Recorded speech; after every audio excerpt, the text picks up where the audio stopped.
Good afternoon, colleagues. It's great to be here, and I hope your summer's off to a great start. So the goal of these programs, these Leader Learning Bites, is to build leader effectiveness, and that really ties into some of the things you're going to see in the survey later this summer. But our leader effectiveness goal is about building those committed and capable leaders who foster a culture of engagement, personal growth, and belonging, as well as build more trustful relationships, and that's what drives Connecticut Children's results. So that's what these learning bites help support. There's there's lots of different ways we develop leaders. Today, we're just going to take a more formal approach to it, and we'll be talking a little bit about building that one team culture. So let's get to it. So you may be saying, what do we mean by one team culture, especially now that we know that our diversity, equity, and inclusion work will really be captured under this more broader umbrella of one team culture. So as you know, one team culture is a transformational strategy, and originally it had leader effectiveness under it, the work we knew as DE&I under it, engagement, retention, well-being, talent acquisition. We are now putting that all together and allowing you to think about, how do I build this culture? So 10 of your colleagues got together to start answering the question of, what do we mean by one team culture? The work was done under the sponsorship of Bob Duncan, and you're looking at your 9 colleagues who came together to put their brain power and their collective wisdom into answering this question. And our thanks to all of these members of the Cultural Transformer Group and to their leaders for giving them the time and space to do this work. So here's what they came up with. This is what they call their cultural vision. I'm going to actually just be silent for a moment and let you read through it, and then I'll pick out a few key phrases. So what do we mean by a one-team culture? It's that we feel like a thriving city, but we have that small town feel. One of our physicians said that a Connecticut Children's, originally, the 28 years ago, 27 years ago, felt like a small town. We know we have to continue to grow into a thriving city, but how do we do that and still keep that connection? One team culture is about delivering extraordinary results together. It's about valuing the skills and experiences we each bring. It's a commitment to saying we care if each other succeeds. And my favorite expression that came out of this work is answer the call bell, which means that wherever we work, we jump in to help in service to our mission and each other. And we thank our cultural transformers for putting this together. With that as the backdrop, you might say, so how do we do this? There's a secret sauce to building culture, and it's by tapping into motivation.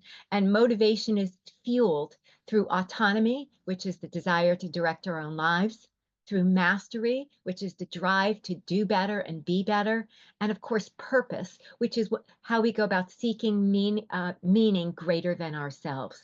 With these 3 components in mind, let's look at how leaders can dig into this and build that one team culture.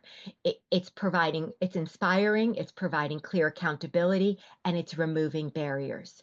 We want to make sure that people have input into how their work gets done. We want to ensure people have the tools to do their work and opportunities to grow themselves, and that they understand how their role contributes to the mission. So put that in sort of in the backdrop of your mind, and let's talk about boots on the ground, ways that you as a leader can increase. We'll look at autonomy, then we'll look at mastery, then we'll look at purpose. So here are 4 tips, and these will be posted on our intranet site and as well as part of Leadership Link. Delegate. It's a way to help people learn how to empower people to make decisions. Offer flexibility as appropriate to allow team members to work in ways that best suit their skills, their preferences, their experiences. Model open communication and value employee suggestions. And by the way, our annual surveys are a great way to tap into that right now. And of course, respecting individuality and recognizing and respecting individual differences, and allow employees to bring their unique approaches to their work. So that's 4 ways to increase autonomy. Now let's look at mastery.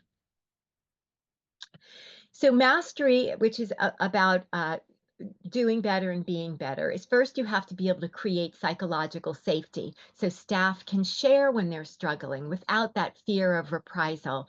So you can kind of swoop in and give them the support they need and model that you value learning so you can encourage them to view challenges as opportunities to develop rather than setbacks.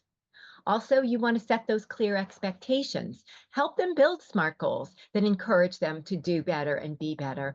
And I also love this idea of creating challenges for people who are reaching the top of their game. We don't want to just let them coast. We want to continue to challenge them. And quarterly check-ins are a great way for us to set and clear expectations and offer interesting challenges. Uh, Another tip is providing feedback and recognition. Oh, could we go back to mastery? Thank you. One more back. Thanks. Go back. We want to provide feedback and recognition, and accolades is a great way to do that. And finally, we want to make sure we provide those learning opportunities and ensure we're investing in team members. And we have a brand new, fabulous learning platform called Udemy. I'll be giving you some tips on how to use that in a moment. The third way that managers can increase that or build that one team culture, now you can click ahead, please, is to build purpose. And purpose starts with helping to communicate a vision, discuss our mission, vision, values, and strategic goals so people understand that big picture. Then connect them and their work to that big picture so they feel vital in what they are doing.